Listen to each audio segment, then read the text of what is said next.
Welcome to We Are Venomaniacs, the Venom site's official podcast for all of your symbiote news, reviews, and point of views. In this podcast series, a few of the fan club's esteemed and brave members take to the airwaves to discuss symbiote-related comics, movies, cartoons, and games, and more. We also provide new updates on fresh media and merch, all, of course, about symbiotes, all the time. My name is Orion, and I'm joined again by Carlos, John, Tyler, and Aaron from episode 4. Say hi, guys. Hello.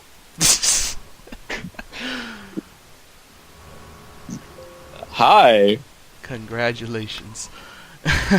We're supposed to go in order on that one? No, it doesn't matter. All right. Leave this in. It's staying in. Moving on.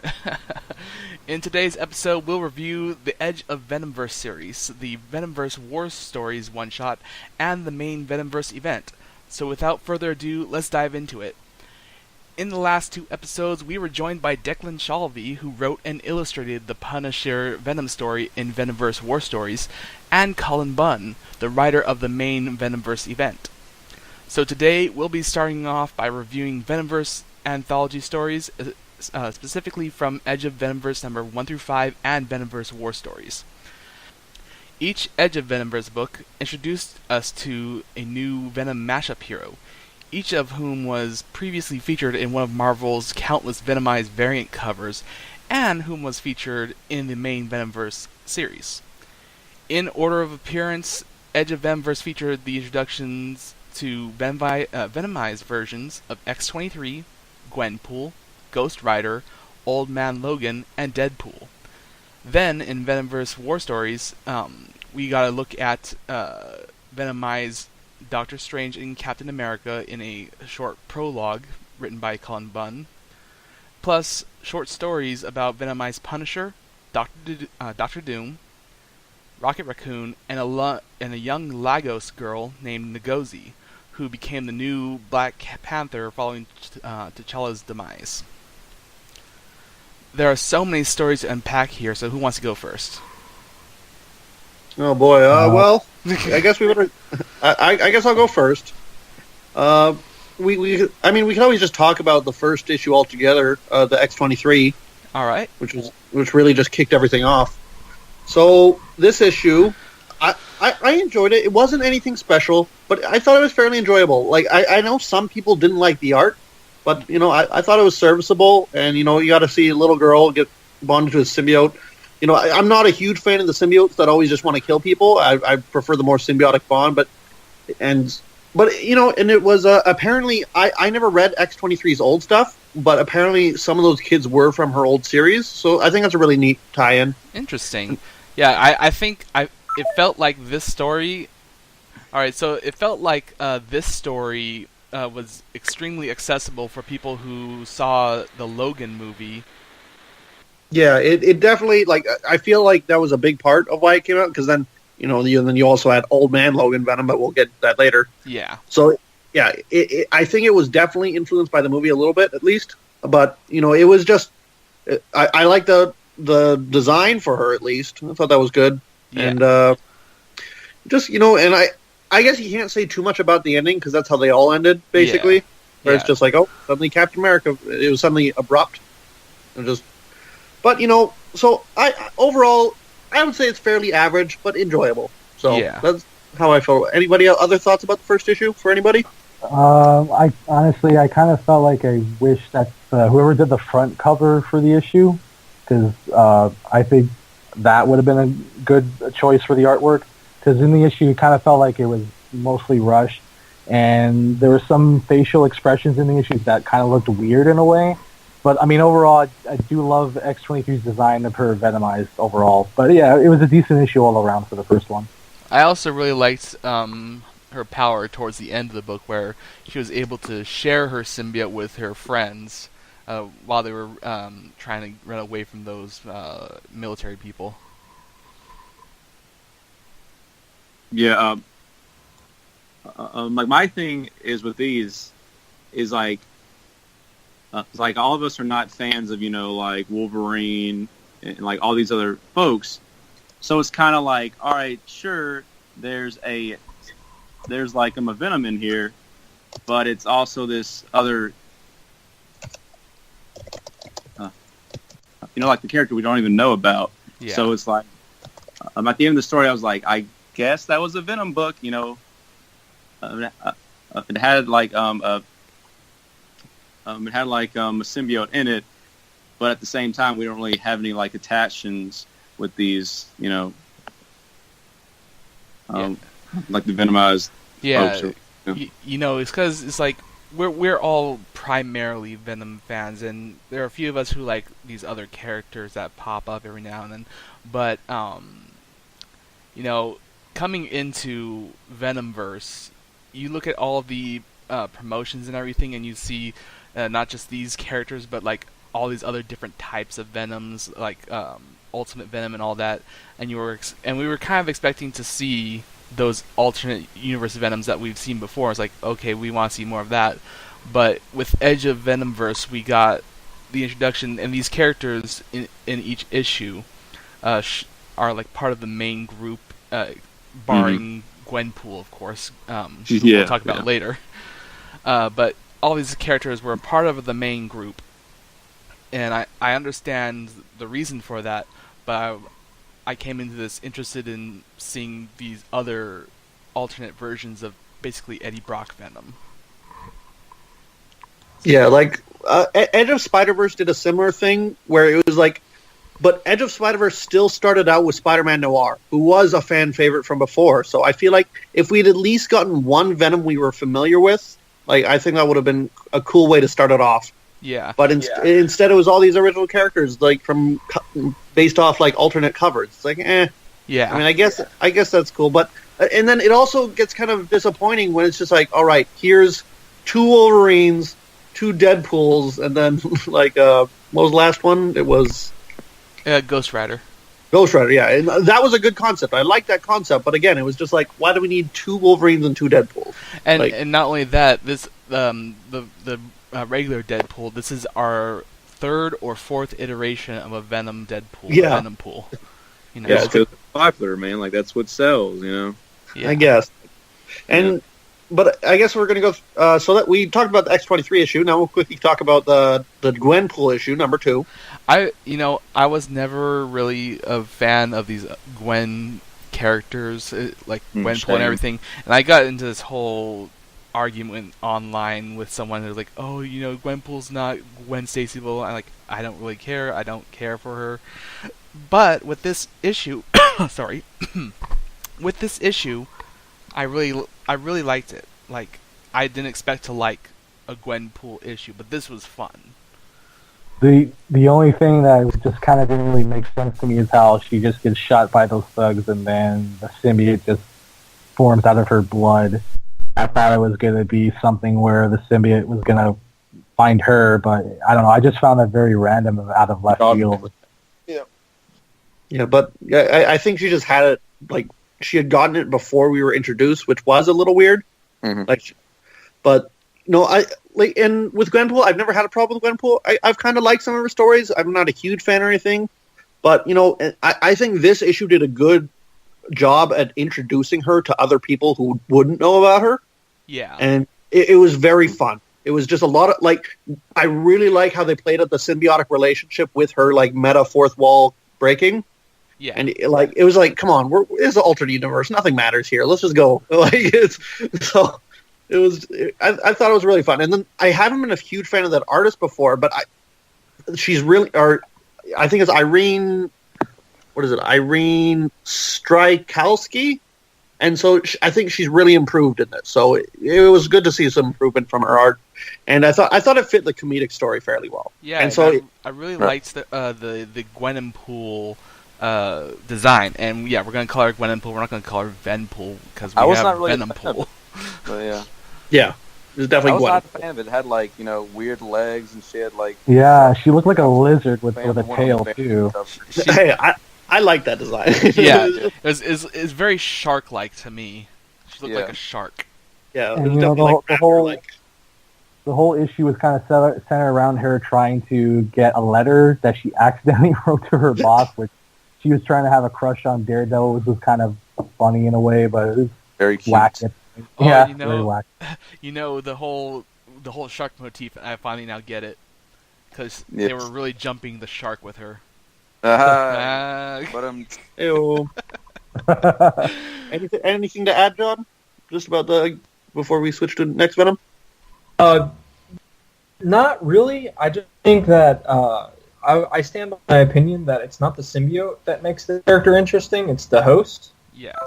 And so, like, my general thoughts for all of these issues is that if you don't care about the character on the cover, like, if you don't care about Gwenpool, or if you don't care about X-23, then this issue isn't going to make you like them. yep. And for my case, this was my first introduction to both characters, because I'm a relatively new comic fan. So this was my first introduction to X-23 outside of the movie, and I didn't feel any connection with her, because it was just such a short issue. Yeah. And, you know, that's not the fault of the writers or anything, but it just didn't grasp me. Gwenpool, I thought, was fun. It was, again, my first introduction to her, and I thought the writing was clever, and I thought the art was really well done, and it was fun.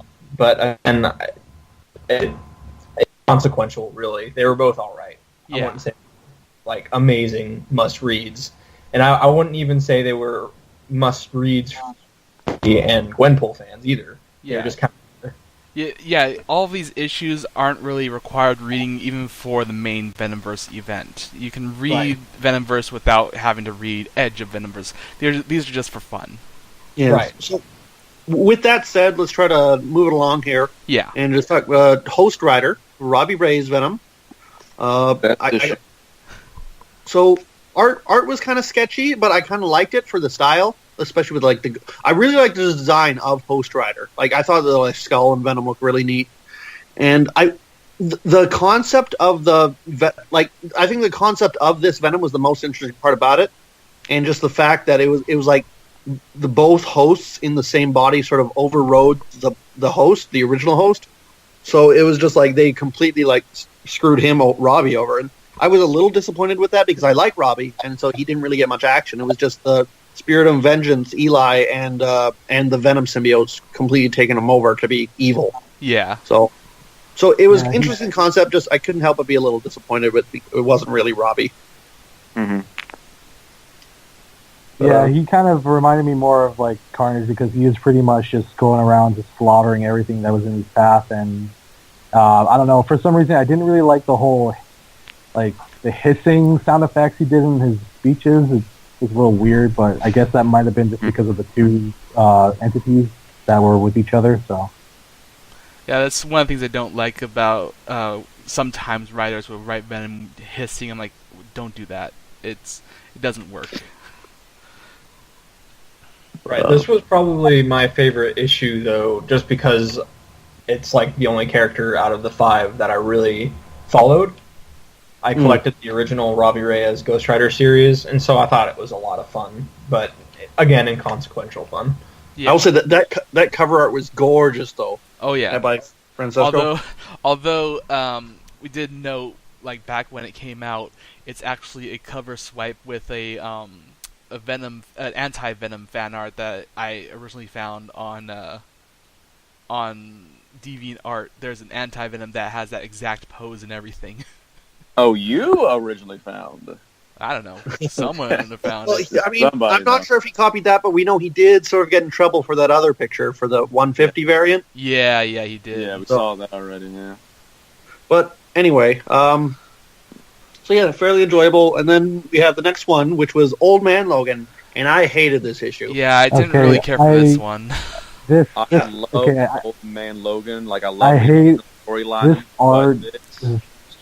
This art in this issue is just terrible. Like Yeah. I absolutely hated it. It's like, Yeah. first of all, it's like some of the proportions on Logan looked like he was like a midget or something. And there's a story about Hulk Jr., whatever his name was. It's like he was acting like a complete little bitch, fucking emo. It's like I don't care. And again, the artwork was just terrible. Like I could not stand reading this issue. It's just so bad. I hated it. I think the main issue with it was that you had to have known the old man Logan story beforehand, because this was like a continuation of old And you man should. Logan. It's a really good story, but this was not. Yeah, and it barely All had the way. anything to do with Venom in the first place. Most of the issue had no symbiote. Yeah. And it was just so I have always disliked this artist, and then they took the old man Logan story, like the sort of, I don't even want to call it a bittersweet ending, but it was sort of hopeful with him and the Hulk Kid, and then suddenly it's just like, oh yeah, never mind about that. Hulk Kid turned against him, even though I feel like he was justified in his actions, and then it just kind of almost ruined the story, even though it wasn't the same canon. It was essentially supposed to be, and it was just, I wasn't happy with how they did it, and so the story and the art were awful. I did not like this issue whatsoever. Yeah. So Yeah, I'd And- say this was my least favorite as well. And then the fact that he just gets, like, they bring out the dinosaur, he already has a symbiote, he eats him, like, oh, okay, yeah, this is another cliche bonding moment, so, it didn't really surprise me how he got his Venom symbiote, yeah, I much would have rather just a story about the symbiote T-Rex, how it got it, what happened after Old Man Logan, the original story with the dinosaur.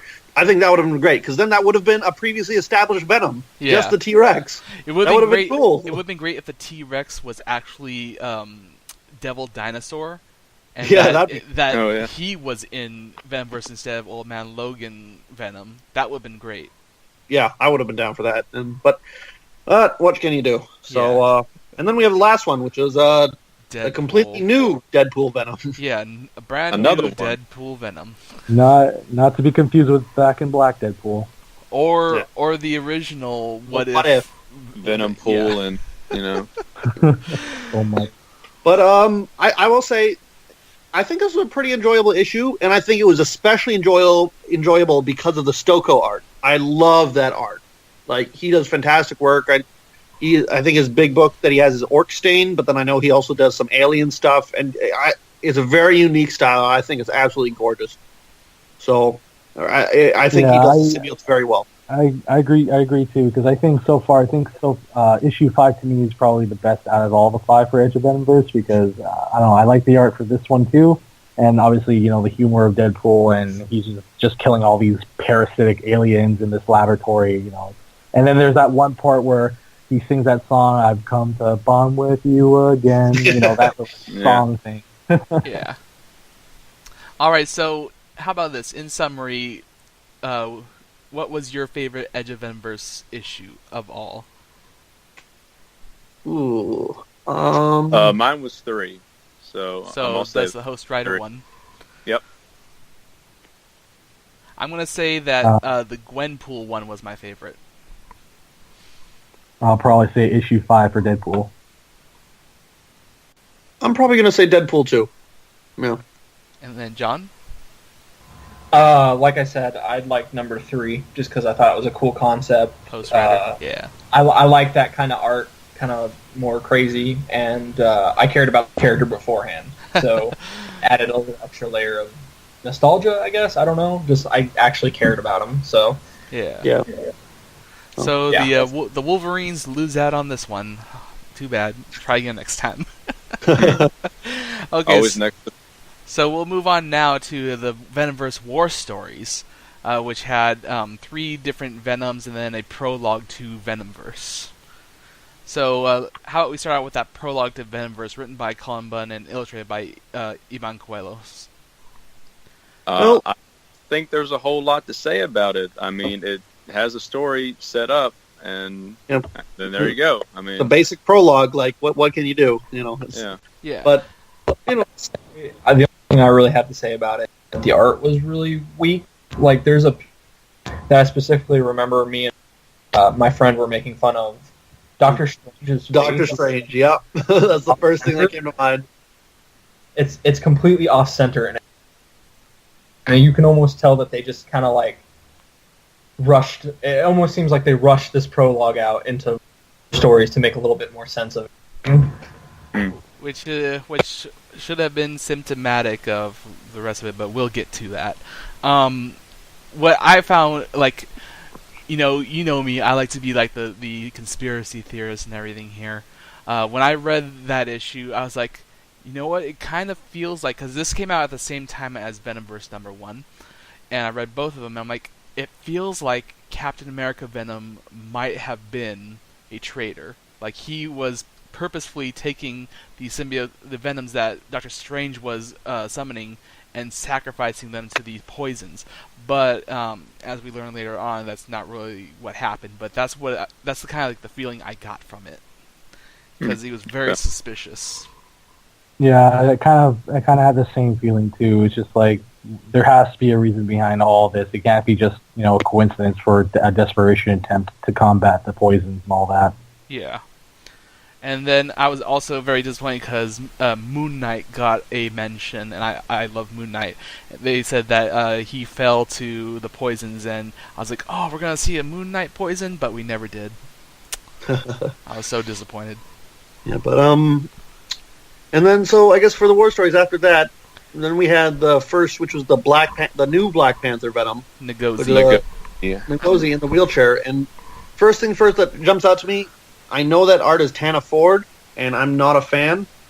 She took over some of the Silk issues from, I believe, Stacey Lee, and I'm not a fan of that art. And then not to mention, then in the story you immediately have Black Panther who jobs to Rhino of all people, and then just immediately killed. Yeah, it was very surprising to see Black Panther just get killed like that, just stomped by Rhino. So, I mean, it was fine, but I didn't really notice anything to stand out. It's like, hey, another symbiote person in a wheelchair who gets better because of it. So it's like... Yeah, folks love this issue, but she just seemed like a Mary Sue. I mean, she's, like in a wheelchair. Now she's a Venom. Now she's like, what? New Black Panther. Yeah, so, I don't know. It didn't really seem like a standout issue to me. It wasn't very standout. I don't think so. I mean, it was pretty much Marvel being more diversive, and it was pretty cool the way how she looked and everything. But it was I didn't mind it at all. It was okay. So. I think it was also there probably was some more outspoken about it, just because it was also the writer's first work. So I believe, and so her first story, and it's this African girl that she wanted to write. So I mean, that's cool for her, but it didn't really do anything for me. Yeah. But, and then. For me personally, I'd say I at least appreciate that this is an original character. Yeah. Instead of just a venomized existing character. Although I mean, I'm not part of that crowd where it's like, oh, you're taking a brand new character and giving him an old character's name, Black Panther, and everything. But I feel like she would have done a lot better if she wasn't the new Black Panther, because her motif was more like she was a cricket. She was a grasshopper or whatever. It's like, go with that motif, because that's definitely not a panther motif. Yeah, the Black Panther hopper, Yeah.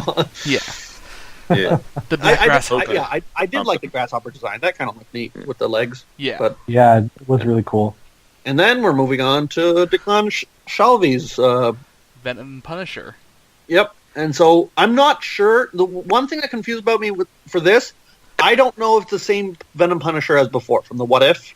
I don't think it was. It could potentially be, but I don't think it is. No. So, but that's probably my biggest complaint about this story. But I mean, the art was fantastic, and then I think the Punisher design was so cool. And then the story was pretty good too, because the story was that he made a deal with the Venom symbiote. The symbiote would give him the power to take revenge and whatever he needed to do to take down Kingpin and all of his enemies. And then in the end, he had to do a favor for the symbiote, and that favor turned out to be the symbiote wanted Punisher to kill Spider-Man. Yeah, that was interesting. Yeah, very cool. I thought it was like where he at the end, after when he subdues Kingpin, he makes a deal with him and he starts being his right hand hitman, and then he ends up he was going to try to take out Spider-Man just before he got warped to the battle world for Venomverse. Did he make a deal with Kingpin? I thought he killed Kingpin. I believe he did. No, I think he I thought he was going to be his right hand guy for hunting down other criminals or whatever. Spider-Man kind of said, "Oh, it's too quiet," and then he says, "Oh, I'm going to go watch Game of Thrones or something." Yeah. But overall, I loved Declan's art in this, and his design of the jacket kind of made me inspired to get my avatar done in the same way. So. Yeah. Yeah. I don't think you can ever go wrong with Declan Shalvey on Venom, honestly. He's always does a good job. So then, then after that, I guess would be the Rocket story. Yeah, the Rocket Raccoon. Versus Captain America Marvel, or whatever you want to call her. Yeah, so it's Captain Marvel, but as Captain America. Yeah. It's kind of, I mean, it was a fine enough story, but again, nothing really stood out, and it was just, nothing gets teleported at the end. But it was kind of cool. I think Rocket got his due more in the Venomverse series than he did in this story.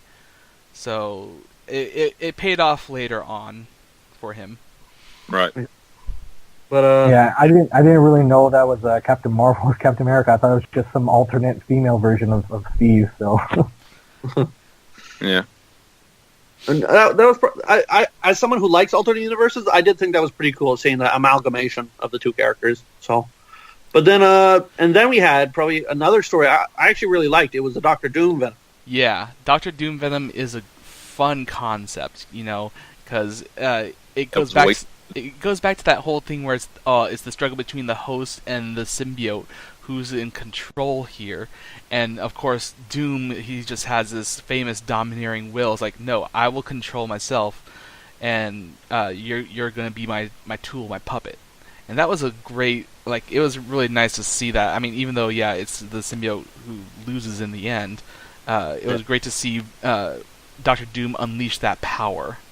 Yeah, and then I love how even the symbiote calls him Lord Doom in the end. It just, I don't know. I kind of like when Doom strokes his own ego and whatnot. Yeah. It's just, and then plus that really monstrous form of Doom at the end was really cool looking with the symbiote. Yeah.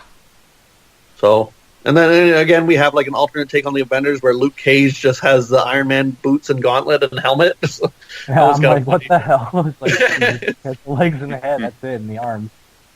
But yeah, no, I liked Doom's design at the end, and I guess it was implied. I guess he just teleported himself to the battle world for Venomverse. So yeah. All right. Well, if anyone has anything else to say it now. Otherwise, we're gonna move on. Okay, let's move on to the meat of this feast: the main Venomverse event. In short, Venomverse is about a team of alternate universe Venomized characters led by Eddie Brock's Venom from the main Marvel Universe, fighting for his survival against a new symbiote-like predator called the Poisons. The Poisons are like symbiotes for symbiotes. They bond to the symbiotes and their host to hijack and increase their powers, while subjugating the symbiote and the host's free wills. And for some reason, they're only targeting Venoms. This event was super hyped up by Marvel and fans alike, and there were a lot of high expectations going in. So, would you guys say you were satisfied, or at least had fun with it?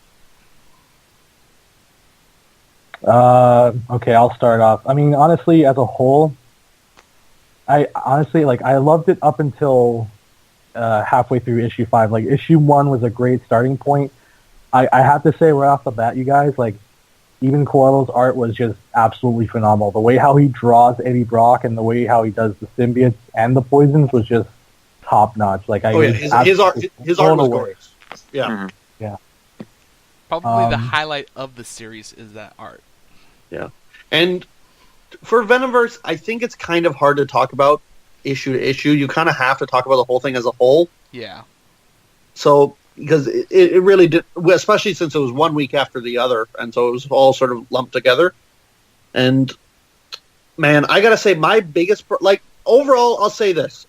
I enjoyed it, mostly, but I do have a lot of qualms, especially near the end. But one of my biggest qualms is probably the fact that, I think of the fact that I hype myself up too much, especially with the initial banner that advertised it. Out of that banner, we only got 8 out of 26 Venoms that were on that banner, and most of them were the new characters. Yeah. And so that was a big disappointment for me. I wanted to see Mayday. I wanted to see Mayhem. I want to see Poison. I want to see She-Venom. Yeah, She-Venom. That's another way to go. I want the Spider-Verse. We didn't get She-Venom at all. I was kind of hoping for Anne to appear, but that was a letdown. Even as a Poison hallucination, that would have been great, but instead they began it with that kid, some random kid that Eddie saw. I was like, what is that? Yeah. And Man, and then it was so weird how in the interviews and stuff they talked about how Eddie was supposed to be like this was going to show why Eddie was the best Venom ever, and it really didn't do that for me. It did not. But he lived and he killed Spider-Man poison, maybe. So. Apparently, off screen. Yeah, and he ran he summoned Carnage and he killed a bunch of folks. So, I mean, sort of, it kind of did, but I mean, not really. But for you, Aaron, I think issue 1's probably the best one just because Agent Venom's the first casualty. Oh, right. That was hilarious. Well, for you, maybe. For me and John, I was upset with that. But hey, guys, they had, like, throughout the whole thing, they had, like, Mania. Yeah, that was a bonus, but it just sucks that, like, he's taken hits from the Hulk before, even though it is an alternate universe, Agent Venom, that makes me have a little bit more comfort in it. But it's that he just gets taken out immediately, no big heroic sacrifice. Only Mania mentions him later. They're like, "Oh, Captain America, are you guys just forgetting about Agent Venom then?" Yeah. I just feel like Flash is over. Like, still don't know. So much missed opportunity between, like, Flash, Eddie, and Peter. Right. Like, that would have been so cool to have some interaction between them all. But instead, it's just, they take him out right away. And they have Ink 4, so... For the poisons, I just thought, like, I mean, yeah, they were really cool in the way how these little creepy, like, little skeleton, like, little creatures, like, who are white and... Yeah, these the poison imps. I call them poison imps. Yeah. Yeah. So, but, like, they were just super overpowered. Like, I mean, because it kind of makes sense how, Hulk, with that much devastating power he has with his punches, he's going to do a lot of damage. So. Yeah, I really loved the poison designs. I don't think there was a single poison design that I didn't like. No, the designs were definitely cool. Yeah. So, great job on creating a brand new kind of character. It's like, it was perfect. And the little poison imps are fantastic little designs. Like, I love to have, like, just little figure. It doesn't even have to be articulated or anything, just like a little poison figure. Those things could be like something you get in a coin machine or something. Just pop one up. Oh, you got a poison. And you got anything to add, John, about anything so far before we get really into the ending of Venomverse? Because we definitely have a lot to say about that. Yeah. Can you guys hear me? Yeah. At all? Yep.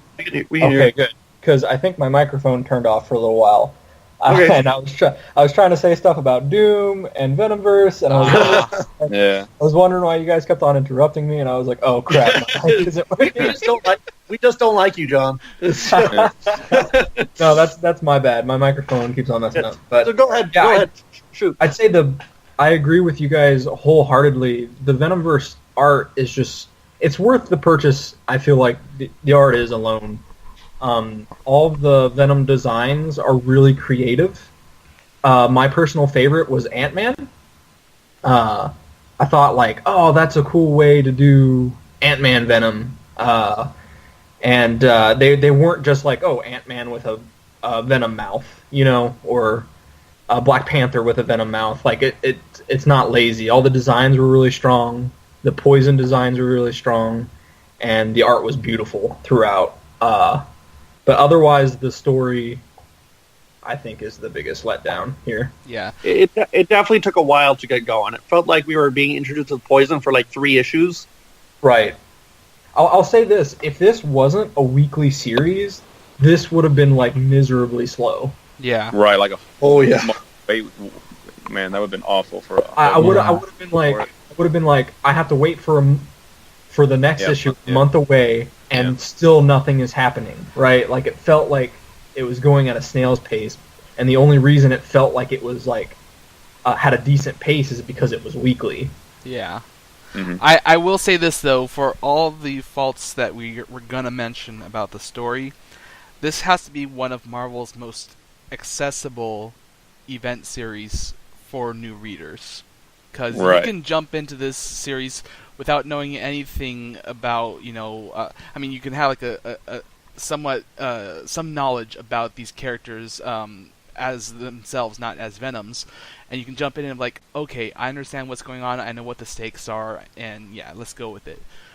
So I think I'll give the team props for that we can have new readers jump into this and enjoy it at the same time.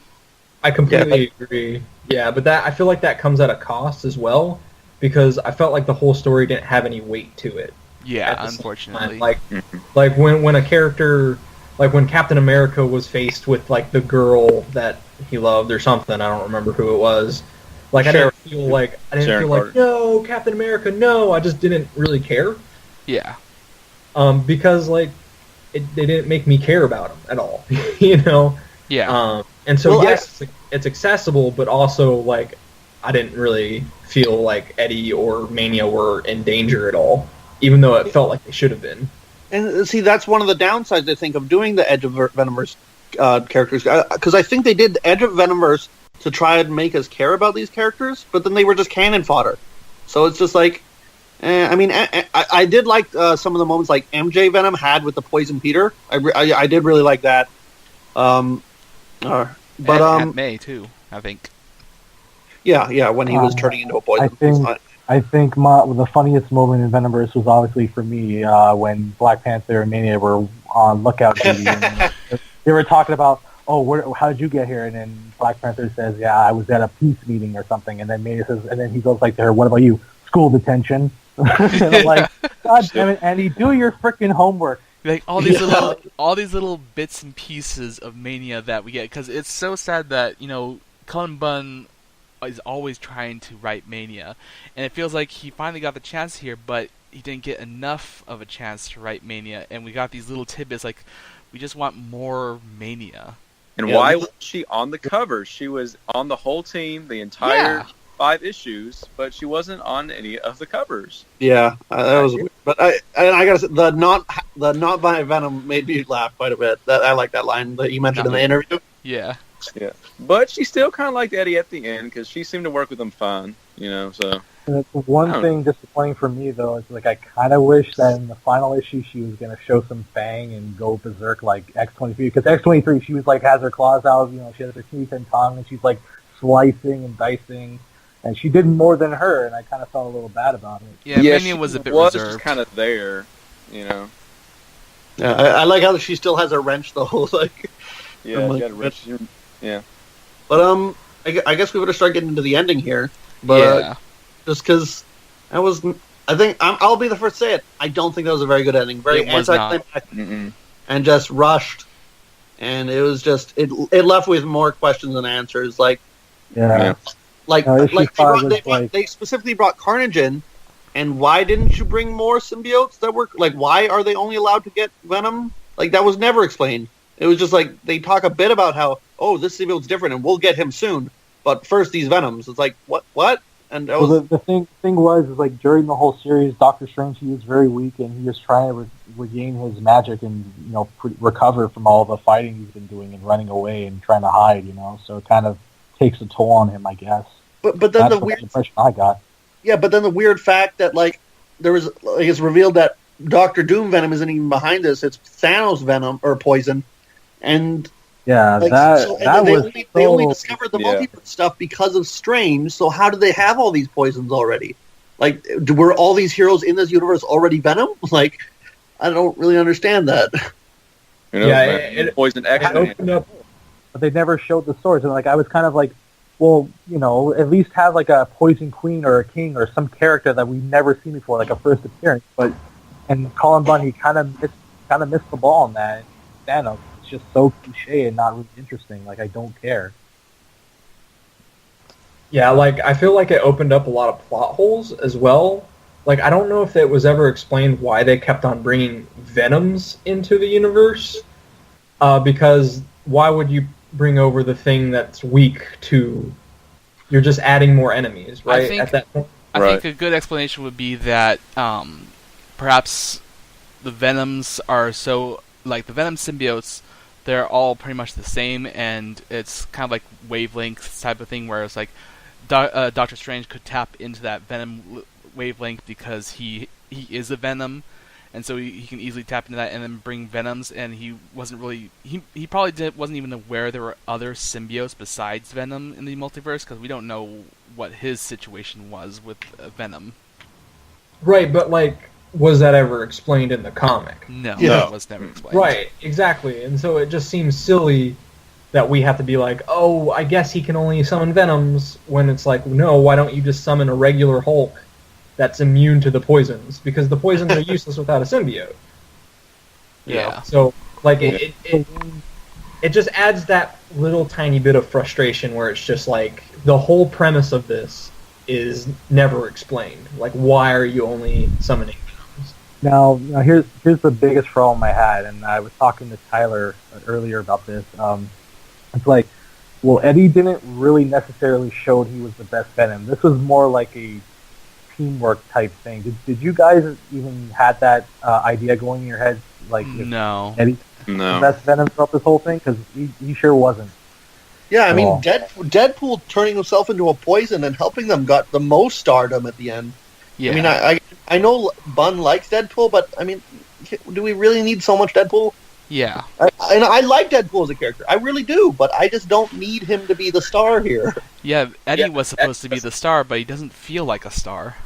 Oh, Eddie felt just as much background as any of the other Venoms in the story. Like, And you know, not only that, in issue 2, like when he faces Poison Spider-Man, like Peter just beats the shit out of him, and he was just having a hard time regenerating his body from getting damaged.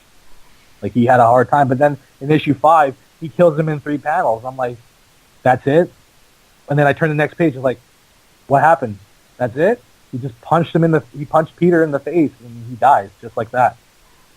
It makes no sense to me, in all honesty. But yeah. Yeah, so we don't Right, get I a feel sense like- of why he's the best, so that's an unanswered Yes, question. like in issue 4, like one of the poisons said he was just like regular. yeah, Gwenpool poison made fun of him. Right, yeah. So, I mean, they kind of just made fun of him the whole time, saying, like, you're not the Hulk, you're not Cap, you're just, you know, like You're just a normal dude. like a regular guy. Yeah. So, And John, you were going to say something? Yeah, I was just gonna basically say what Aaron already said. Like, he kind of just got his butt kicked. They made fun of him, and then he didn't have like a redemption after that, unless you count the 3-panel fight with Spider-Man, yeah. which Yeah. isn't a payoff. It's more of like it feels cheap because he got his butt kicked so badly the first time. Yeah, and That then he he- just beats him off panel somehow, or unless that one punch was actually supposed to be the fight. Like, Right. Yeah. And it also just feels like a really quick and cheap movie ending where they're just like, Rocket, blow the place up, and Doctor Strange, teleport us out. Like, what? Like, that's so quick, right? Like, there wasn't like a huge plan or anything. It was just kind of just happened. And instead of like a war, this was more of just like one single battle. All 5 issues was just like one battle. And So- also, I was going to say for Tyler, because he clarified this for me, it's like I kind of got confused because issue 3 they summoned Carnage, and that was a really cool moment, but I wasn't really sure if he was the 616 universe, because there was one point in the comic where Carnage is like, to Venom, is like, oh, you smell like him, but you're not actually him. You're not my dad, or something like Yeah. that. So I was kind of confused if that was the same Carnage in the 616, or it was just another alternate universe version of him. yeah, I'm pretty sure it was an alternate universe. It's just, but Yeah. But yeah, And you got to kill Deadpool anyway, so. and then, but then in the end, it's just like, oh, I'm back home, and Mania's back home, and then who are the other savages? MJ Venom, Black Panther Venom, X-23 Roger Venom, Raccoon, yeah. Rocket, and then I guess it would be Eddie and Mania. Yeah. Yeah. So And, And then then what does Eddie do when he's back? Oh, let's get a burger. I just saved the world, you know. Yeah. No big deal. I just went and saved the universe. I have to pay my rent. Just And saying. and I it's like, you know, we're gonna discuss it in just a bit that there are gonna be spin-offs and everything for Venomverse, Yeah. but it feels like this had no consequence at all Yeah. in the main Venom series. It really didn't. No, Yeah. you could absolutely skip this. Like, from, you know, if you read 154 and then you read Venom 155 and you skip Venomverse altogether, you literally did not miss anything. Yeah, there's it had no. It doesn't feel like it had any impact whatsoever, and it doesn't feel like that Eddie, as he currently is in Venom in the main Venom story, was even the Eddie in Venomverse, because you know he's all like, oh, I don't like any I don't care for anyone, and he was very bland in Venomverse, I think. Yeah, I agree. We're kind of getting to that time again, like they did back then, back in like the '90s. Is he's being written by multiple writers who don't have like a model to go off of. Like they're not like agreeing on how he should act. Yeah. And so like if you read Venom 154 and 155 and you read Venomverse, it seems like two completely different people. Yeah, it looks like, and even from Cullen Bunn's past work with Eddie, like I thought Cullen Bunn did a really good job with him as Toxin, and here he was just sort of like, "Oh, I don't care about anyone." Yeah, But but like, oh, main character in this one, and that's kind of hard to write him, you know. So, yeah, Yeah. it kind of was weird. yeah, just kind of weird. The curse of Eddie Brock. But I'd say overall, for the whole Venomverse, Edge of Venomverse War Stories, I'd probably give it 3 out of 5. Like, I didn't dislike it. I'll say that much, except for the ending, which is kind of pretty disappointing. Yeah. Overall, I'd probably give it a 3 out of 5. I would probably I got say my the same. full in variants. I bought a whole bunch of variants, so I'm happy with it. You Oh know? yeah, I Variants, did too. and I Eddie bought a was lot the of main variants. character, so I am good. Yeah, I got those. Loved it. Those I got the gorgeous Clayton Crane connecting variants. I'm Yeah, in love with those covers. Yep. And I have mine on order, so they're coming in soon. But I also have an extra set that I'm going to be giving away as part of an official Venom site giveaway at some point. So you can look forward to that. And then, John, did you give your rating for the? I would say I loved the art, and I honest to goodness think like it's almost worth buying for the art alone. At least for me, because I think Eben did such a fantastic job. But my overall rating would probably be, I would agree with most reviewers online and say it's kind of just middling. It's not bad. It's not great. It's kind of just like a 5 out of 10. Like, and I'm not rating that on like a grading scale. That doesn't mean it failed. I just think it was just middle of the road, kind of good. Okay. That's it. Mm-hmm. It's sold Yeah. issues. I'm Right, probably gonna give the whole thing a 3.5 out of 5. Yeah, so like again, it was great up until issue 5. Honestly, guys, I kind of wish maybe if it was maybe one more issue, because then they could have done more. But you know, Yeah, I think one more issue would have really benefited the story.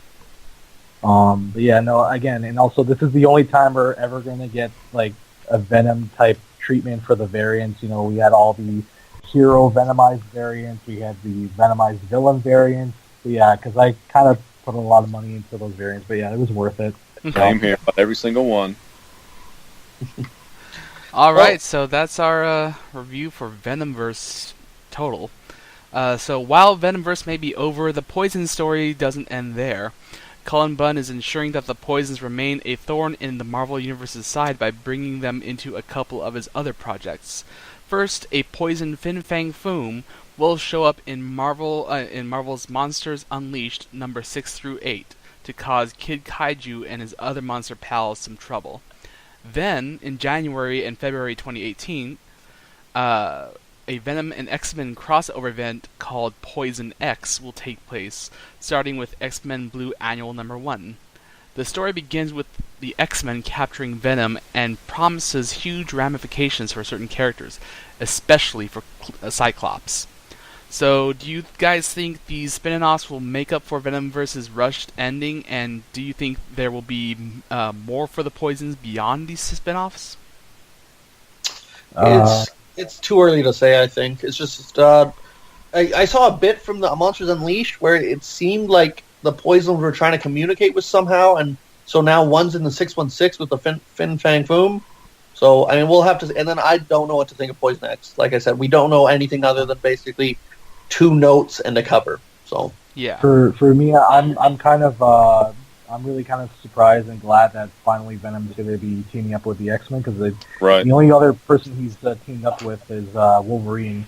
About So 50 it's kind of interesting that he's going to do that for the new year coming up.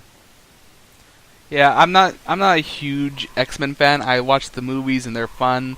I don't really care to follow the comics, so it's like Venom and X-Men. I'm like, you know, I'm gonna read it anyways because you know I follow Venom. That's my obligation. But I'm not going to be particularly excited about it because it's like I don't really care for X-Men the last X-Men books that I've ever purchased were for the Black Vortex crossover event with Guardians of the Galaxy. I'm sorry. Yeah, I know.